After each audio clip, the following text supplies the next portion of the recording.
Good morning, everyone. In this video, we are on page 5 of the notes, and we're going to be starting lesson C, which is applications of our exponential growth and decay models. So looking at this first problem, it says the city of San Jose is said to be growing exponentially by 0.64% yearly. Write an exponential function if the current population is that large number and predict the population in 10 years. So folks, on the written homework on this section, make sure you complete both parts of writing the exponential equation and answering whatever it wants you to find. So 2 parts on these problems. Also at the top of this page, I want you to make note that on my math lab, be very careful with your rounding, especially in the context of the problem. Just like with population, we rounded down because those partial people do not count. So first, when we look at this problem, we see that the population is growing exponentially by 0.64%. So this is what lets me know that we're going to be using the percent increase equation of 1 plus r raised to the t times a. Now, what's tricky about this is a lot of times students see that 0.64 and they're like, oh, I'll write 0.64 in the equation.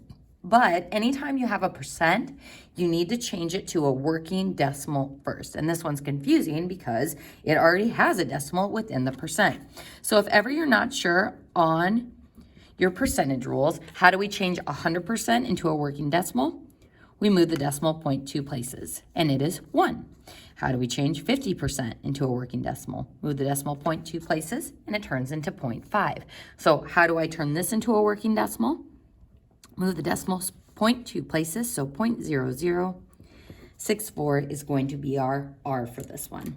All right, folks, so our exponential function will be y equals our A value, or the current or initial population, will be 898,758 times 1 plus the rate, so 0.0064 raised to the t. And again, careful on my math lab, it might want you to use the variable t, it might want you to use the variable x. And if we were to simplify this, 1 plus that would give me 1.0064 raised to the t. So folks, that is the first part of this problem, is writing the exponential function. Now part 2 is predict the population in 10 years. So if we want to predict the population, we are looking for the y value. We are given 10 years, which is our input, or what we are going to plug in for t. So I'm going to take 10 years and plug it in for t on my calculator. So 898,758 times 1.0064 to the 10. And that gives me a y value of about 957,963.6943. And we're not going to include that decimal part on the end. We're going to round to the nearest person. So rounding down, we get y is about that amount, and our units is people.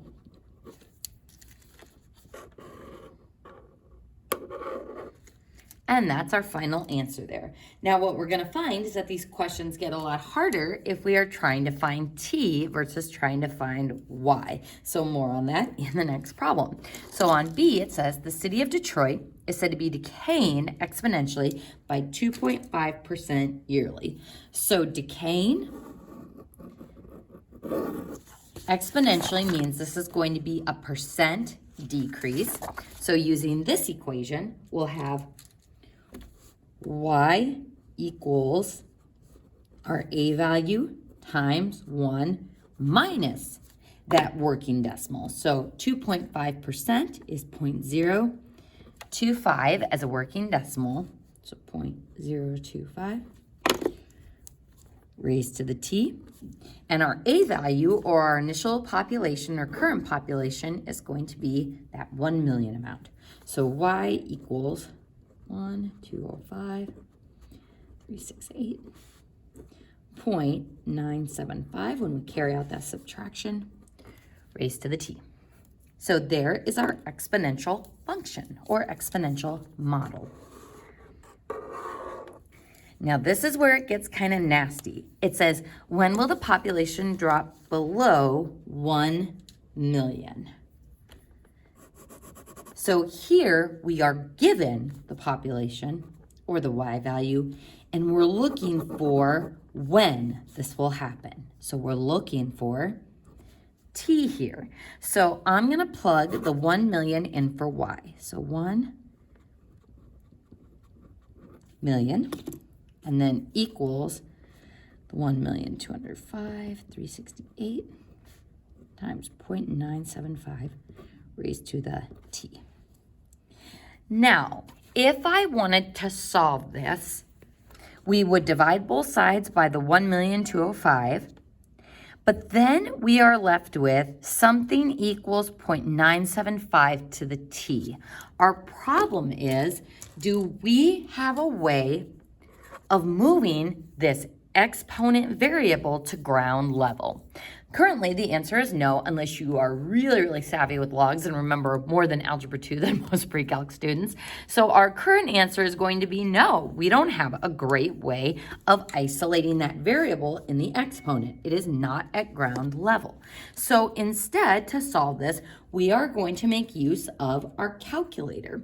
So we are going to set this as a y equals equation, and this as a y equals equation, and we are going to look for the intersection point of those two lines. So this I know is a little bit confusing, so let's go ahead and just start with that general exponential function. So go to your y equals, clear out any junk that's in there. I'm going to zoom standard from the get-go, and I'm going to type in this equation, 1,205,368 times 0.975 raised to the x. So we're using x versus t here.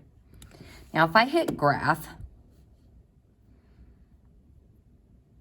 dum-de-dum-de-dum, I'm getting the spinning wheel. And I see nothing, so that's great.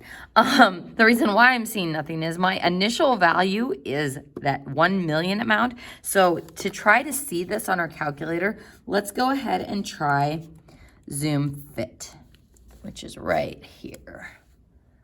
And we'll see what our calculator shows us now. So there we go. So now we can see this exponential decay. So just like having a Red Bull and then crashing from it, it is getting exponentially smaller as time goes on. So what we have just done is we have typed this equation into our calculator, or what I have in dark blue on the right side here. What we want to know is, when will this graph hit a y value of 1 million? So unfortunately, if you use your trace, we can find specific y values that go with an x value. So you could kind of clunk your way along here and see about when it's going to hit that 1 million. But we actually have a more exact way. What we are going to do is put in another line at 1 million. So go to y equals, and we're going to put 1 million as the second line. So this shows me that's where a y value of 1 million happens. So we want to know what x value corresponds with that y value on our exponential curve. So folks, here are our calculator steps for doing this. First, the intersection point must be in the window. So I got to be able to see the intersection point to find it. To find the intersection point, second trace. Again, this is review from Unit 1. Second trace, option number 5, intersect. And then enter times 3. So second trace, option number 5, intersect. Enter once for the first curve, once for the second curve, once for the guess. And we see that our t rounded to the tenths place is going to be like 7.4. So t is about 7.4 years. And folks, I'm not going to be picky about using that squiggle equal sign when you round, but it is considered proper notation to show that we did some rounding with our answer. So again, folks, the reason why we had to do that in this problem and not in the previous problem is here we were solving for a ground level y value by plugging in an input for t, but on this problem we were trying to solve for the exponent variable, and that is why we set up a two-equation system to find the intersection point 4. So let's go ahead and jump into the next example. It says, suppose a culture of 100 bacteria, yuck, is put into a petri dish and the culture doubles every hour. So doubling, that's going to be our growth factor. Predict when the number of bacteria, so we're looking for when, or t, the number of bacteria will be 350,000. So let's go ahead and write our exponential model first. So because we aren't given a percent increase or percent decrease, we're given a growth factor of doubling every hour. We're going to go ahead and use y equals a times b to the t, or a times b to the x. Doesn't matter which one you use. So then y equals our starting amount, or our initial amount, is 100 bacteria for the a.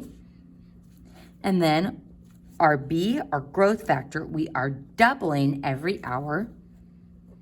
Now, if you're wondering, like, wait, do we have to divide that by 24 hours in a day? They're giving us the straight up amount it is doubling by. And since we are just going to let our t be in terms of hours, we don't have to do anything extra with that variable. So 100 times 2 to the t. Now, again, folks, I know it's tempting to say, can I just make that 200 raised to the t? You cannot combine those bases because they are different and because the 2 has an exponent attached to it. So that is our simplified exponential model. Now, we want to predict when, so we're looking for t. The number of bacteria will be 350,000. So I'm going to go ahead and plug 350,000 and for y, and that is equal to 100 times 2 to the t.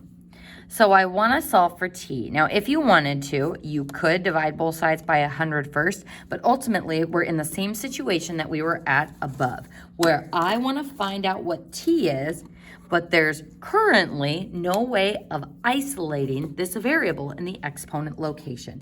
So what we do is we create a constant line or a horizontal line at the value we want it to reach, so at 350,000, and we are going to have our second line just be the exponential model, which is what we have over here, and we are going to see when our exponential growth function reaches that constant y value. So let's go ahead and type in these two equations.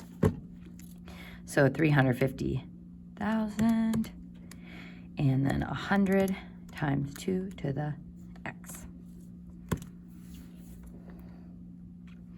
When my calculator is still zoomed in from the previous problem, we'll see if we get lucky and can see anything here. Nope, I see nothing. So let's go ahead and do zoom fit. It's always kind of a good place to start.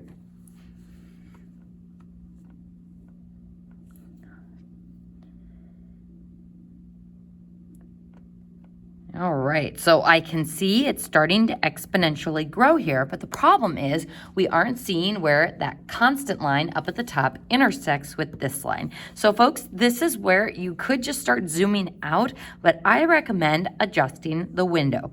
So if we need to see further to the right, we need to extend the X max in our window. So right now our X max, and I hit the window button, is set at 10. Let's just make it obnoxiously big and put it at 100. Woo! So there we see our exponential growth function hitting that y value of 350,000. So it looks like I can see that intersection point. So second trace, intersect, 1, 2, 3. And we see that the x value where we reach 350,000 is about, let's say 11.8. So t is about 11.8 hours. Don't forget those units. That's what I'm going to be looking for in your practice set as well. 11.8 hours. All right, folks, on D, tuition at a state college is increasing at a rate of 2.5% per year. Oh, that makes me so sad. So 2.5% per year. So this is a percent increase. So we have to change this into a working decimal. So 0.025. The yearly tuition now is $10,500. That's going to be our A, our starting value. So what will it be in 5 years? So we're looking for the tuition. What will it be? Y. In 5 years, we are given T. So let's start by writing our exponential growth model. So Y equals A times, since it is percent increase, we're going to do 1 plus 0.025 raised to the T or raised to the X. And then our starting value is that 10,500. So Y equals 10,500 and 1.025 raised to the T. Alrighty, so that is our exponential model. So now we want to know what the tuition will be in 5 years. So we're going to take that 5 and plug it in for T. Now, do I need to use my calculator here? I mean, I do to carry out the mathematical operation, but I don't need to use the grapher because I'm not solving for a variable in the exponent. So because I'm just plugging in 5 for T, we can just use our calculator to evaluate the right side, and that will give us what Y is equal to. So 10,500, whoop, one extra zero, let's not do that, times 1.025. raised to the 5th, and that gives me approximately, now folks, because we're talking about money here, let's go ahead and put a dollar sign for our unit. We'll have $11,879 and 2 decimal places since it is money, so 79 cents. Oops, wiggle equal sign because we did have to round. And that's approximately what our tuition would increase to. All right, folks, let's go ahead and look at E.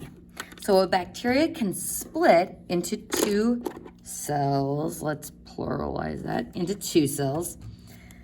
A bacteria being 1 bacteria, therefore doubling over the course of 5 hours. So every 5 hours, it doubles. How many bacteria cells will we have at the end of a 24-hour period? So we are given a T or a time. All right, folks, this one's a little bit tricky to write the exponential model. So first, Y is equal to A times B to the X or A times B to the T. Now, let's go ahead and think about what we know. What is our starting amount? Our starting amount is this single bacteria that we have. So it's going to keep splitting into more and more cells. So our starting amount is just 1. Times our B value is the growth factor. Our cells are doubling. So our growth factor is 2. Now it's doubling every 5 hours. So I will have 2 cells after 5 hours. 4 cells after 10 hours, but 24 hours, we're going to have to divide that by 5. So our X is going to be X divided by 5. Actually, let's do T divided by 5. So T is hours, so T divided by 5. Now, older calculators, make sure you do caret button, parentheses, T divided by 5. Otherwise, you're not going to get the correct answer. So this gives me my exponential model, and I don't totally love how far up that T over 5 is, but this represents our exponential model. Now, if we want to know how many bacteria cells we'll have, we're looking for Y. At the end of a 24-hour period, we are given T. We're going to take those 24 hours and divide it by 5. So plugging 24 in for T, we'll have 1 times 2 to the 24 divided by 5. So notice I don't have to do parentheses because my calculator automatically goes up to the superscript. And let's go ahead and round to the nearest bacteria. We have 27, well, we'll say 27.9 cells. So y is about 27.9 cells.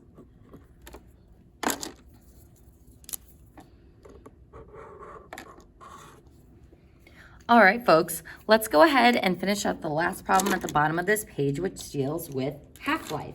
Now, I know back in the day there was a game called Half-Life. I don't know if they're still making variations of it, but half-life is usually referencing radioactive substances. So after some sort of nuclear fallout, when stuff is all radioactive, half-life is something they use to determine how much radioactive substances are still in the area and how much is safe for humans to occupy said area. So half-life is the amount of time it takes for half of a substance or sample to change its state. So this is our half-life formula, where A is the initial value, T is our time, and H is the half-life. So it says the half-life of a certain radioactive substance is 20 days. So that's going to be our H. There are 5 grams present initially. That's going to be our A. What is the state of the substance in 60 days? That's going to be our time. So that formula is amount equals the initial value, A, 1/2 raised to the T divided by H. So our starting amount is the 5 grams times 1/2 raised to the time is 60 divided by 20. So older calculators, either enclose that in parentheses before you take it to that power, or just simplify it. Take 1/2 to the 3rd power. So 5 times 1/2 raised to the, now I'm going to enclose that in parentheses, 1/2 raised to the 60 divided by 20. We get 0.625 grams.